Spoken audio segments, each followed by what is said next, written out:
All right, guys. So, Ridgeway here, and we are now going to be taking on part two of how to do some effective studying, how to survive studying, rather, in college. So, at this point, again, you should have already knocked out step one of making this guy, but now this is more going to get into why this thing actually matters and how to do it effectively.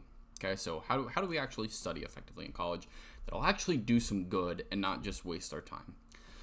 So I want to go ahead and fix my typing here because it's terrible, but get to this first point, which is when we start talking about effective studying in college. I just want to preface this from the get-go. We're actually really talking about how do we learn, okay? Because that's what we're really going to be focusing on. And so everything from this point on that we're going to get to is going to be focused on trying to make that happen, okay?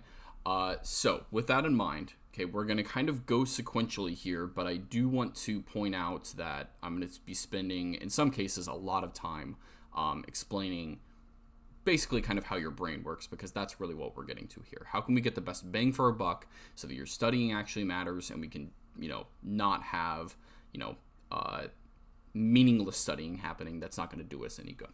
Okay, so first things first.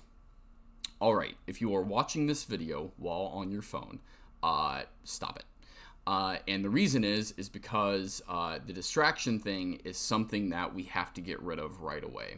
This is something that I personally really, really struggle with. I know a lot of people do, and that is that we are always so plugged in. We are so online all the time.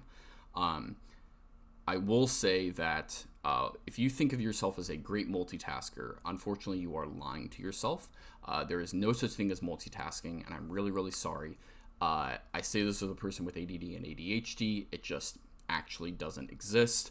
All multitasking is switching back and forth between two things at one time really, really quickly. Okay, and unfortunately for studying, it doesn't work. And the reason why it doesn't work is that our brain, in terms of like getting into really, really good time with content, needs to be able to only focus on one thing at a given time. Okay. Now, why does this matter? Well, it matters because if you get distracted by anything, Netflix, people coming and talking to you, your phone, it doesn't matter what it is, right? In 10 years, there will be something new, right? That'll have the potential to distract us. It, on average, most studies show it takes anywhere from 10 to 15 minutes to get your brain fully back on task for what you had just been studying, okay, to like get you in the same train of thought, if you want to think of it that way. So what that means then is that if you're bouncing back and forth, every single time you get distracted, you're hitting a 15-minute reset on a clock.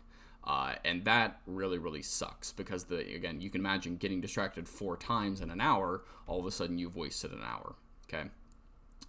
So what can you do about it? Well, one, if you are totally music dependent, I do recommend putting on something that doesn't have lyrics to it. There's obviously, there's a ton of stuff out there you can listen to. If your phone is an issue, there's an app out here called Flora that you can check out. And you can download it for Chrome, iPhone, Android, whatever you have. And what this thing does is it will make you feel really, really bad about getting distracted. And so it kind of explains it here. You plant a tree for a certain amount of time. If you decide to leave the app to go do something else, to go get distracted, it will kill your baby tree that you planted by with the time that you set. And it just doesn't make you feel good about that. It also has like some to-do list stuff and other kind of stuff on there.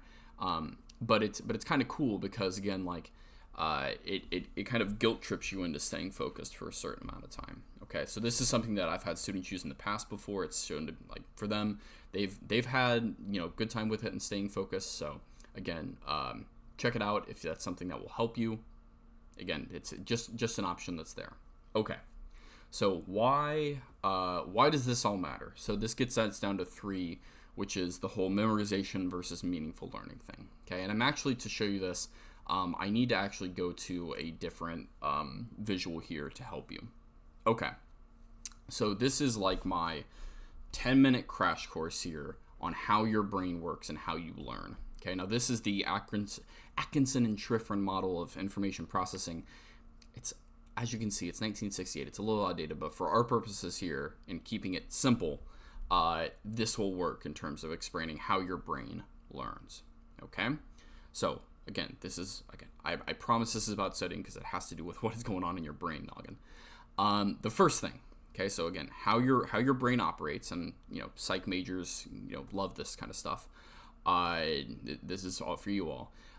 Is that the first thing is that your brain, when new information comes in, okay, we have what is called our sensory memory, okay, and a vast amount of what is in your sensory memory is immediately lost and gone, okay? But this is stuff that is like happening. In some cases, it is stuff that you don't even notice or perceive. And so what this box focuses on, and I'm going to be annotating here as I go, is this really focuses on attention, okay? So, well, let's just type it, doing this on here. So, okay. Let's do, okay. So really, what is the currency that we're talking about at every single given stage? So in this case, the attention that, yeah, we're talking about attention. This is the thing that really matters, okay, at the sensory level.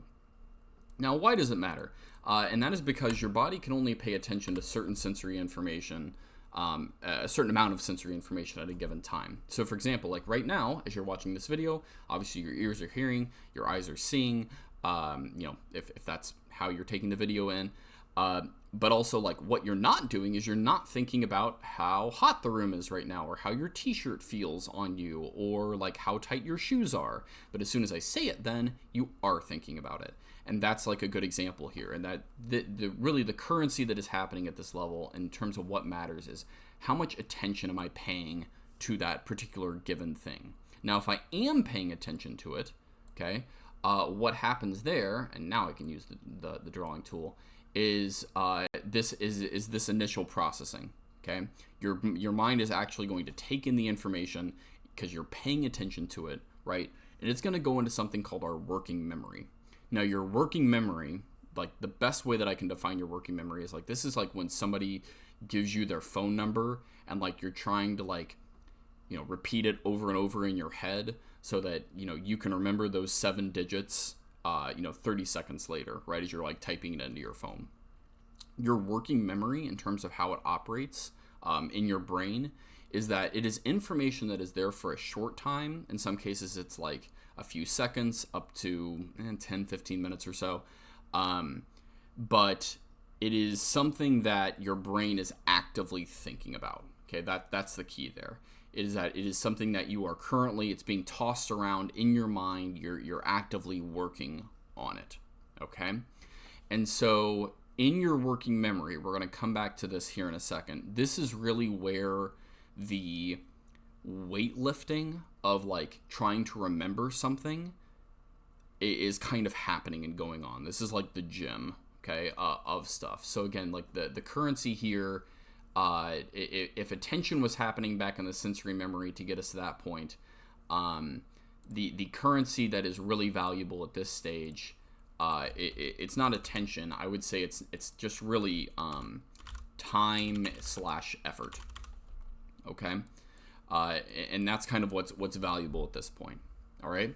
So why does this matter? Well, it matters because whatever you're working on in your working memory, depending on how you're spending time with it, okay, that is what is going to push that information into your long-term memory. Okay. Now, how does this happen? Well, it happens because how your brain essentially operates on a very basic level, okay, just with neurons firing and all that good stuff, right? Is that it operates like a huge filing cabinet, okay? And so when you get information that comes into your brain for the first time, okay, let's say that information is new, your body has to go and create a new filing cabinet, a new folder for that information, and it stores it away, okay? And again, this is assuming that you are actively working on the information, right? The problem with that is that because it's a brand new piece of information, again, let's just imagine, like I told you, like a random address or a random phone number. is that that connection to that information is really, really weak. Okay? It's like driving to a new address that somebody told you for the first time, right? So everybody's had this experience where you've had to drive somewhere new that you've only like driven to once, and like you'll never go back there again. If somebody challenged you the next day, hey, could you go do that again? Might not be able to do it, right? And why is that? Well, it is because that information, that address that you were trying to drive to, it's not meaningful to you, right? It's something that you did not attach a lot of currency to, that you cared about, to get, you know, to a place where you're like, okay, I need to know this all the time, right? And so what really gets something into your long-term memory, and this is what I would put in this last area, is the information meaningful, okay? Because what ideally we would like to happen when you learn information is that instead of it being this really like new filing cabinet and it's a new folder that you store information in, what we would rather happen is that, oh, this is a connection that I can make to something that I already know. Or it could be, hey, this is really strange and unusual. I should care about this. And it's something that sticks in your mind, right? And there's a really, really good informational video out there about why this happens. But again, that you can check out. There's tons of TED Talks on how people do like these crazy memory challenges about like memorizing an entire deck of cards and all that jazz. And the way that they do this is by attaching meaning to seemingly meaningless information, okay? And so that is the key here. That is what we're trying to do, is can we take some piece of knowledge that we need to know, can we attach a bunch of meaning to it, and can we get ourselves to build that information highway that we care about it so much that when the time comes, right here, we can retrieve it, okay? And that right there, the retrieval part, is the big key, okay? So again, I really like the highway metaphor for thinking about all this. The time of elaborating and organizing the information, and then the act of trying to pull that information out of our long-term memory, this is where we are strengthening and building those information highways and connections in our brain. It's like weightlifting, okay? And so again, if you want to think of it like this is the storage arrow right here, and this is the retrieval, like where we're pulling it out of storage, both of these things have to be strong in order for you to be able to pull information out of your long-term memory, okay? For whether it's tests, whether it's how to drive to a certain location, right? Whatever it is, right? That you're doing, okay? So again, storage, retrieval. So why does this all matter? Well, it matters because this is how you actually then need to think about how you do your studying in college and beyond, or whatever you want to do. You have to set up opportunities for yourself to have the information be meaningfully stored, and then you have to set up another kind of set of opportunities for you to try to practice retrieving that information in a really, really strong way, okay? And so what I've done here is back here on this slide, and I'm going to finally jump back here, is I have given you 53 meaningful study strategies / retrieval practices that you can do, okay? And I've even given you a wheel that if you can't pick one for yourself, you can click this thing and it'll pick one for you. Now, as you're looking at these things, okay, yes, there really are a ton of them, okay, and you can try all of these. You might look at them and feel like, man, these are really like cheesy or cringy, or they feel like super extra. Like, why would I ever do this? The thing though is that what this is pushing you to do is that if you invest 15 minutes of doing something that's a little bit more meaningful to you, it's actually going to pay off in the long run, because you will be able to better retrieve the information later, okay? So here's how you kind of do what here's kind of how you do this, all right? So I'm going to go back to this model here real fast. The difference in how you practice these two things is kind of like these two steps, okay? So if you want to start to meaningfully store the information, if you look back at those practices, if you want to practice elaborating and organizing, basically storing the information, you need to do it, quote, with notes. Okay, meaning like you have the information there in front of you, like you have the answer key in front of, like you're working with the information, somebody's spooning it to you, and you are actively working on it. Then what you do to practice retrieving that information is you take the notes away. You go without it. And you try to basically cold call your brain doing the same activity, but you don't have your notes there in front of you, or a textbook, or an AI giving you answers, or whatever it is, right? And you just kind of repeat that cycle over and over again. You go back and you say, oh man, okay, looking back at my notes, I tried this, I don't remember, I missed this thing that I should have said, right? And then you go back and you try without notes again, right? And you see what you can recall. And so basically, every single one of these 53 things, okay, that are on here, you can try the first one with having notes in front of you. So for example, matching. You can play memory on 3x5 cards. So everybody likes, flashcards, right? You take like the, like the classic flashcard thing, and you have your notes there in front of you, and you make flashcards, but you only write on the front side of them. Okay, you don't do the whole flip thing, because that's not effective, that's not meaningful. Nobody cares, like nothing transformative is happening if you're just flipping a card over, right? What you do is you just write on the front, you have your notes there in front of you, and then you take the notes away, your answer key away, and you see if you can do memory with it.